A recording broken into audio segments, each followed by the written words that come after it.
Hello guys, hope you're doing great. Today I would like to explain you how to win wars with little manpower, or losing little manpower I should say. And I like to back up my explanation with practice, so we are going to show this with the Kingdom of Poland. We defeated Germany, and if you click here we lost only 66k, and the date is September 39, because now we are dealing with Italy, but we finished Germany a couple of months early, by July I think. So if this is okay for you, I'm going to show you the tips that I use here.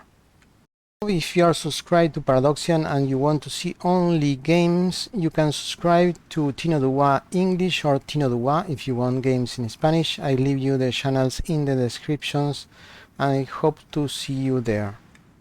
So let's start from the beginning. I play as Habsburg, so I inherit Czechoslovakia and trigger the war very early.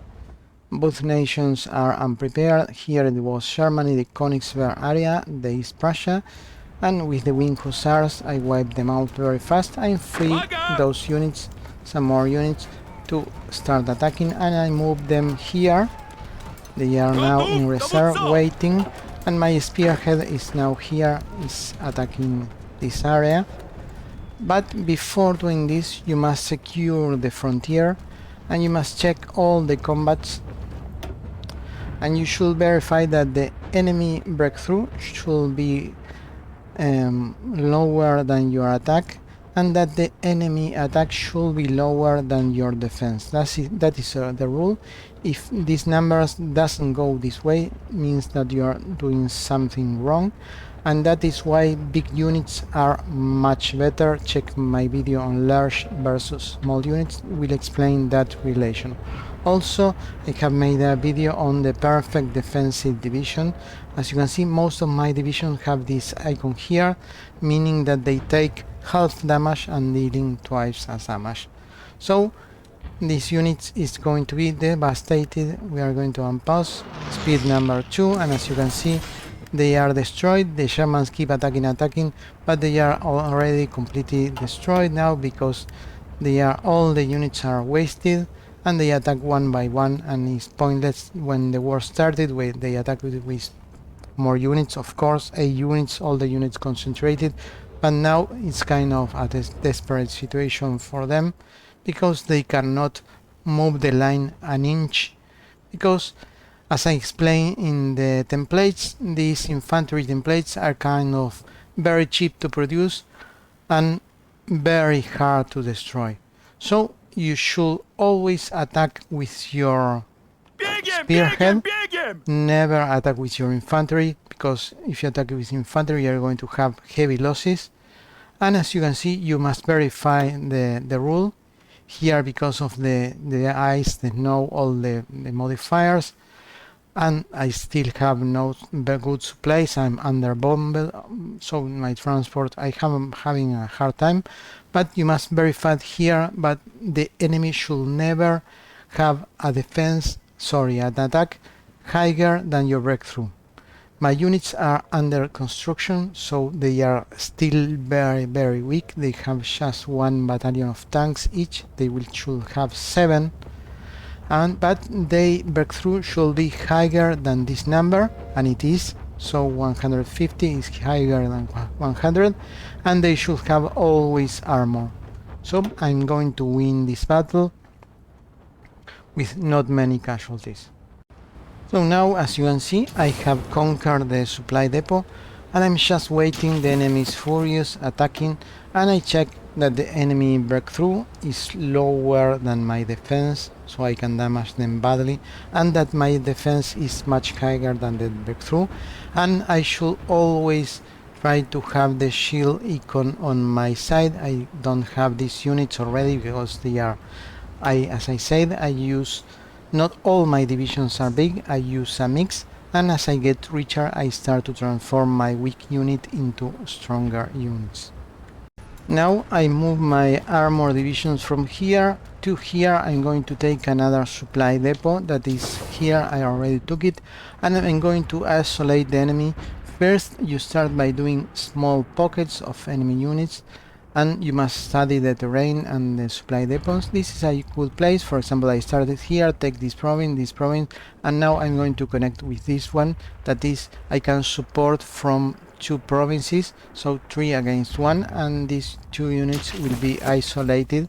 And in the meanwhile, I send my elite infantry that are also under construction, but as you can see, they have the shield, meaning that they are taking very little damage and doing a lot of damage to the enemy with minimal resources. So these units are so cheap and so effective that it's a no-brainer to use these elite infantry units, and kind of keep advancing. Now that I conquer the supply depot there and isolated the units and destroyed, I'm doing a second pocket here. I'm showing these units with these units. This is the only situation when I attack with infantry, but as you can see, I'm using my wing hussars with my infantry that also has armor. So let's see the number. They have 150 breakthrough and the enemy has less attack, so they are safe. It's perfectly valid to attack in this case with infantry, and I cut them and kill a few units, but as you can see, I'm only taking attacks from the enemy, never attacking with my infantry. All the line is completely static except with the winger hussar that are moving to take place by place. So after connecting and taking the supply depot, I move through the railway and I'm going to isolate all these Sherman units here. And since the unit is an elite unit, check the template on the wing hussar. There is no possible resistance if you do a good armor template, in this case horses plus armor.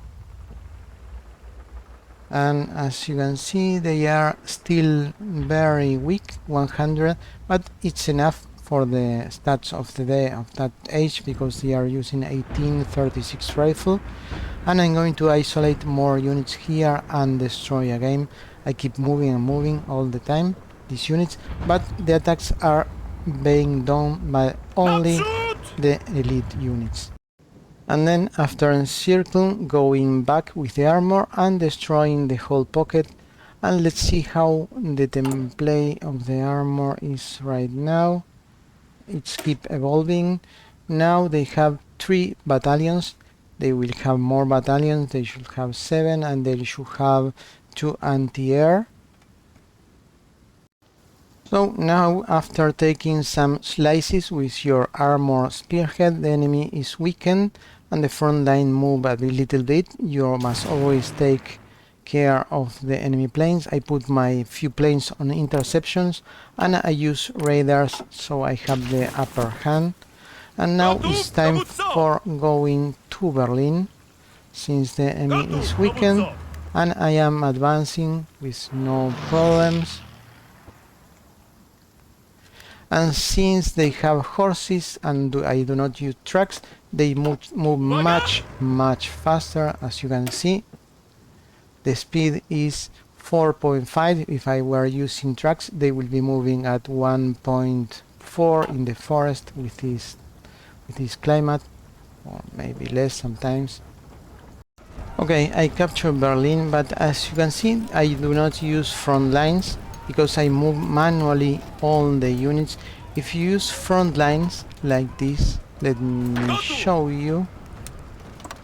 The problem is that the system will start moving units from all side to side, and you cannot afford that because they lose the entrenchment, so you need to manually control the units, as I do, if you want to optimize your resources, because Germany is quite strong, and if you keep moving your defenses, they will break your line with no problem. So I need to have them fully entrenched and move them manually from where I have resources. For example, here I move them one by one to the front line, but not too many because they are going to be few supplies here. As you can see, it's everything in red.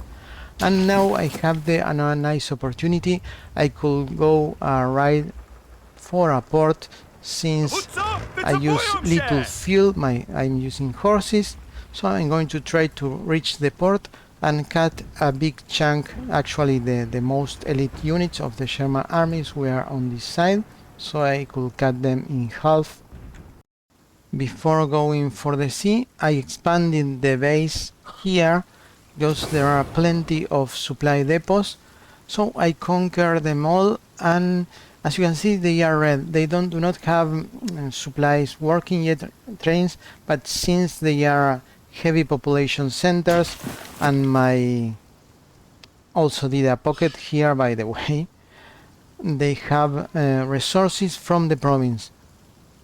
So as long as you don't put too many units, too many heavy units, they are going to be fine with the local supplies.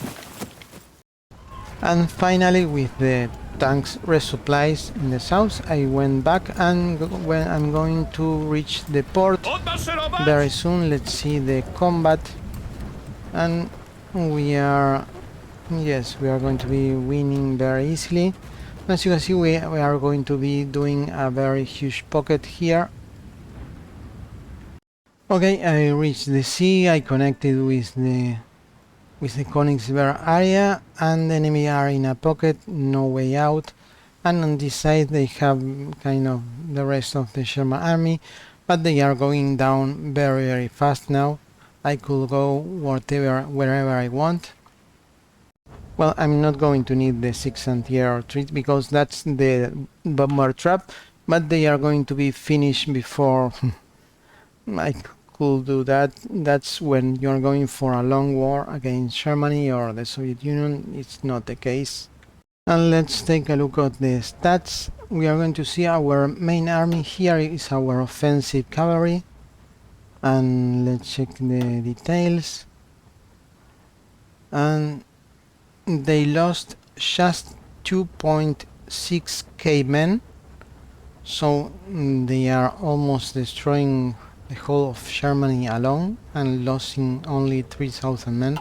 And now let's see our infantry army. Is this one? They are taking the hit of the enemy.